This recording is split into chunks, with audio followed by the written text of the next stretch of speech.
Mengapa Alkitab Suara semua videonya hilang dari channel saya? Jadi video kali ini saya akan menjelaskan kenapa hal itu terjadi. Ceritanya demikian.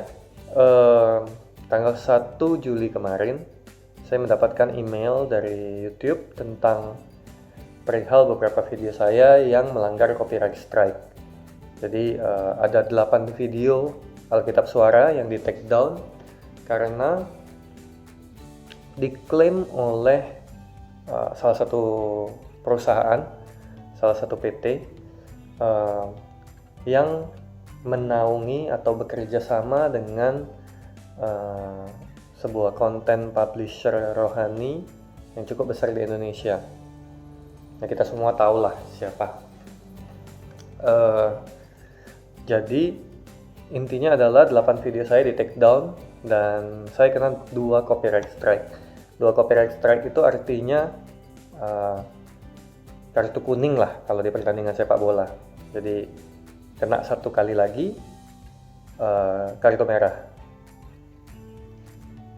Channel saya akan ditutup dan saya tidak bisa lagi upload video. Nah, jadi saya memutuskan untuk sebenarnya dari awal tahun kemarin saya memutuskan untuk mendelete, tapi karena terjadi pandemi seperti ini, maka saya berpikir orang-orang juga butuh mendengarkan firman Tuhan, orang-orang juga butuh dikuatkan. Jadi saya menunda untuk mendelete Alkitab Suara itu. Tapi karena adanya ini, mau tidak mau saya harus delete karena ini berkaitan dengan copyright sebuah aset digital yang memang bukan milik saya. Nah, kenapa kok saya berani untuk mengupload sesuatu yang bukan punya saya? Ada beberapa alasan. Yang pertama, saya dapatkan konten ini legal, bukan ilegal. Jadi saya dapat semua kontennya itu dari website resmi Alkitab Suara. Jadi saya ada tulis biasanya di kolom description-nya video Alkitab Suara itu bahwa konten ini diambil dari www.alkitabsuara.com. Pada saat itu free, semua orang bisa download, semua orang bisa akses, dan kalau tidak salah mereka punya moto untuk menyebarkan kebenaran ke seluruh dunia, intinya seperti itu. Dan saya juga pernah lihat salah satu video bagaimana Alkitab Suara ini di-take, bagaimana visi dari orang-orang yang membuatnya, yaitu memang supaya semua orang bisa mendengarkan Alkitab. Jadi mungkin ada orang yang keterbatasan secara fisik, tidak bisa membaca lagi, mereka tetap bisa dapat firman Tuhan. Berbulan-bulan, hampir 1 tahun, lebih dari 1 tahun, saya menikmati dan saya mengkonsumsi Alkitab Suara itu. Menjadi berkat bagi saya, menguatkan di saat-saat memang butuh firman Tuhan untuk saya dengarkan dan masuk ke hidup saya. Nah, singkat cerita, saya punya inisiatif karena saya tidak tahu ternyata Insight Unlimited yang memproduksi ini sudah punya channel YouTube sendiri, dan mereka juga punya sebuah platform digital yang bernama Revivo lah kita anggap. Jadi Alkitab Suara ini juga tidak bisa ditemuin lagi di website resminya www.alkitabsuara.com, itu sudah nggak ada lagi dan diarahkan ke aplikasi Revivo.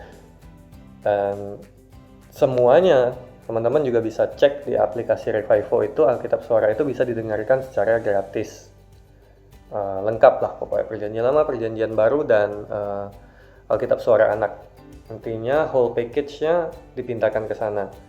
Nah, jadi karena mungkin ada standarisasi atau digitalisasi aset, sehingga konten-konten yang memang menggunakan konten-konten Alkitab Suara ini sepertinya diklaim Saya nggak tahu ya apa punya saya sendiri atau yang lain juga. Setahu saya sih ada 4-5 account YouTube yang mengupload Alkitab Suara dengan versi yang sama yang seperti saya punya. Versi asli yang dibuat oleh Unlimited Worship. So, saya memutuskan untuk upload itu. Tujuannya apa? Tujuannya karena saya berpikir yang pertama, ketika saya masukkan itu ke HP saya, kalau tidak salah itu besarnya sampai hampir 10 giga semua Alkitab Suara itu, 8-10 giga, saya lupa pastinya, dan itu memakan storage yang cukup banyak. Yang kedua, kenapa masuknya ke platform YouTube? Karena operator-operator seluler sekarang pun memberikan free akses YouTube. Nah, jadi saya masukkan.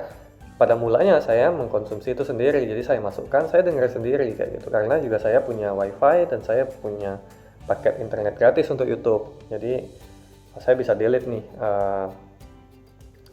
Intinya saya bisa delete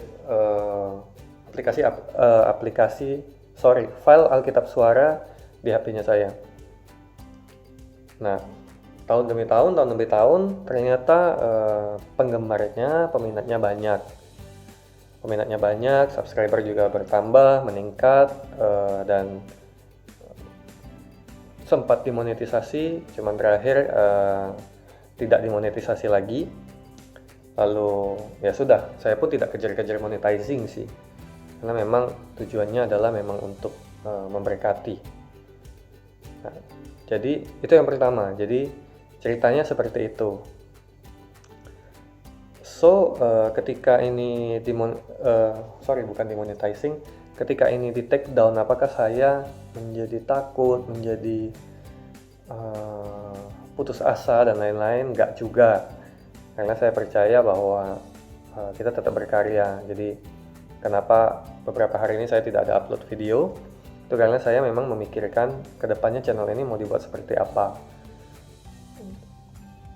Channelnya saya, channel Michael Cornelius Wijaya, mau diisi dengan konten-konten seperti apa? Konten rohani pastinya, karena memang base-nya adalah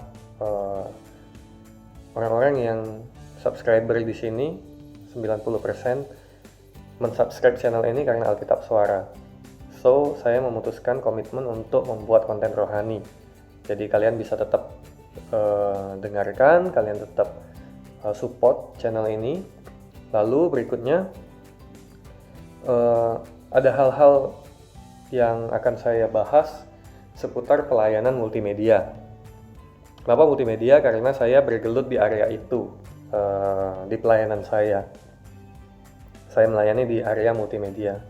Jadi akan ada segmen khusus untuk membahas multimedia ini seperti apa sih, pelayanannya apa-apa aja sih kalau di gereja.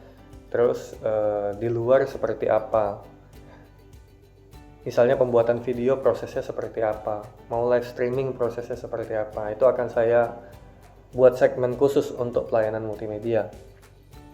Berikutnya ya curhat-curhat seputar mungkin isu-isu terkini. Kayak kemarin saya sempat bahas BPJS ya, juga saya sempat bahas kartu prakerja yang memang lagi in dan saya mengikuti. Dan intinya saya berpendapat seperti itu. Apalagi akan ada segmen khusus untuk training-training online. Apa yang saya bisa akan saya ajarkan di channel ini. Misalnya, ini yang saya kepikiran, bagaimana men-setting Microsoft Word untuk skripsi, atau bagaimana cara menggunakan Microsoft Excel untuk membuat laporan keuangan sederhana, atau membuat presentasi yang bagus dengan Microsoft PowerPoint. Ya, di luar multimedia, misalnya program multimedia, ada Premiere, ada Photoshop, ada After Effects. Seperti itu nanti akan saya buat tutorial singkat-singkat lah per project, per case seperti itu. Nah, saya juga akan sharing beberapa hal yang misal saya gunakan atau saya alami di kehidupan saya sehari-hari. Ini bicara tentang personal life-nya saya dan keluarga saya. Jadi mungkin apa aja yang kami lakukan di saat liburan saya sama anak, apa aja yang kami ajarkan sama anak, bagaimana kami mengatur waktu, bagaimana kami mengatur keuangan, seperti itu. Personal life, my personal life. Nah, tetap dukung channel ini, karena intinya adalah sebenarnya ada atau tidak ada Alkitab Suara, channel ini tetap akan jadi berkat. Saya berdoa channel ini malah menjadi berkat untuk lebih banyak lagi orang. Karena bukan Alkitab Suaranya yang memberkati, tapi benar-benar bahwa ketika firman Tuhan dinyatakan dengan tipe dan jenis seperti apapun, itu bisa memberkati orang, itu bisa memulihkan orang. Dan saya berdoa, saya punya iman bahwa saya akan ambil bagian di area itu. So, tetap dukung channel ini. Di video berikutnya, setelah ini, saya akan langsung mereview aplikasi Revivo milik Insight Unlimited yang built-in Alkitab Suara di dalamnya. Jadi kalau misalnya teman-teman mau dengar lagi Alkitab Suara nih, dengarnya di mana? Download aja aplikasi Revivo di App Store dan Google Play Store. Di sana Anda bisa akses Alkitab Suara secara free. Ya butuh data untuk stream audionya. Tapi overall ini aplikasi yang sangat bagus, ini aplikasi yang sangat bisa memberkati, dan saya akan review setelah ini. God bless you.